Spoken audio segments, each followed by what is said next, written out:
Hello, welcome back to another 1001 beers you must try before you die. Still here in lockdown with my stash of beer, lots of beers to review, and I'm off to America this time. It's very exciting. I haven't done a beer review from America for a little while, not since the joint reviews.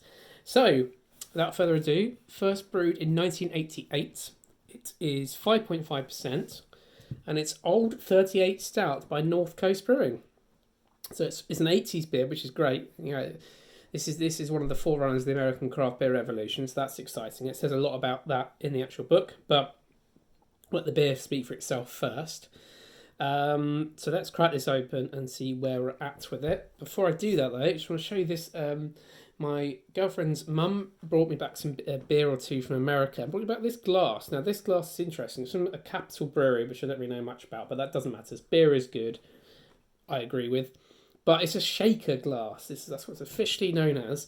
And this is the standard beer glass that you find American beer in. It's slightly smaller than a British pint glass, but it's much, much bigger than a half glass. So this is perfect for one of these bottles. So we're going to pour into that and hopefully it will fit in quite nicely. First time I've used it in a review, so this will be nice. Right. Almost certainly not bottle condition, being an American beer. But I will just look out for anything left in the bottle, just in case. You never know. No. I have a whole lot. Good stuff. Right, put that to one side for a minute. Let's talk about the bottle to start with. I've had lots of beers from North Coast before, and they've all been lovely, so hopefully this one doesn't let me down either. It's got... Really love the lovely green label. Here we go. Named for a retired steam engine on the California Western Railroad Redwood route, Old Number 38 Stout is a smooth, firm-bodied stout with a toasted character and coffee notes of dark malts and roasted barley. That's what it says. Water, barley, malt, hops, yeast, and that's all. Brewed in Fort Bragg, California. Independent since 1988. It's great. It's got the picture of the train there. Not much else to say about the bottle, although it's a good classic beer bottle. So put that to one side. The tasting notes. Bright roastiness in the nose with hints of herby, almost minty hops and a little estery fruitiness. Very soft and smooth on the palate. Highly drinkable, nicely integrated flavours and a really velvety texture. The finish is long, clean and chocolatey. So looking forward to this. It's only 5.5%, which is great actually. A lot of American stouts are now punching much higher than that. So here we have it. It's got a big head in the picture, but it hasn't in reality. But it fits perfectly into this shaker glass. So let's see if it does have this bright roastiness in the nose with hints of herby, almost minty hops. It does. That's interesting. It smells very minty. That's very interesting. Oh, fantastic. Fascinating? That's not a word. Right, fascinating. Let's go for the drink. Cheers.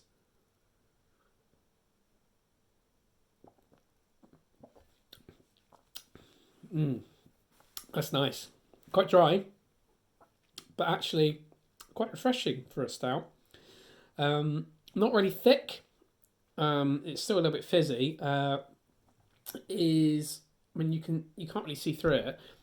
It is nice. That is a really nice beer. I'm not too surprised by this. The brewery producing nice beer. I've had all the nice beers from here so far. So, it does say, this is one of the earliest beers I did. It says that this is the first beer they ever brewed for their giant 7-barrel fermenter, says their founder. Basically, they got the recipe for this from a homebrewing book from that was available in the late 1970s. This was first produced as a homebrew. The recipe has only changed a little bit since then. As is traditional for Irish-style stouts, roasted unmalted barley gives a crisp, bittersweet, roasted edge to the beer without tasting charred. It is really nice, actually. I'm having another sip. That's delicious. 5.5% is light enough to qualify as a session beer, in America anyway.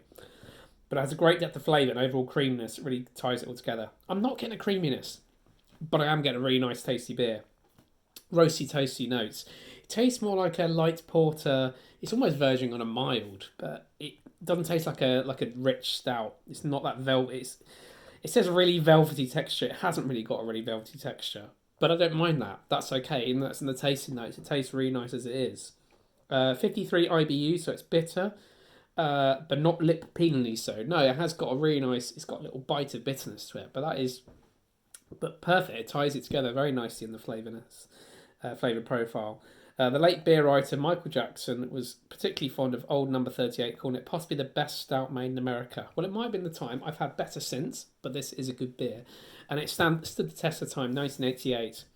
This must have been a great beer back then. It's still a really good beer now, and really, really, really tasty. So I should point out this is from California. It's from Fort Bragg in Northern California, and it's from an old steam engine that run on a railroad very near where the brewery is. So that's what the connection is there.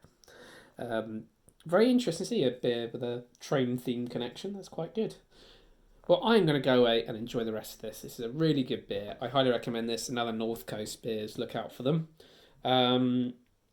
A lot of the craft beer stuff coming out of California is great anyway, but the traditional breweries, these guys, Sierra Nevada and Castine, classic. So I'm going to go away, enjoy the rest of this. So like, comment, subscribe, and see you for another beer review very, very soon.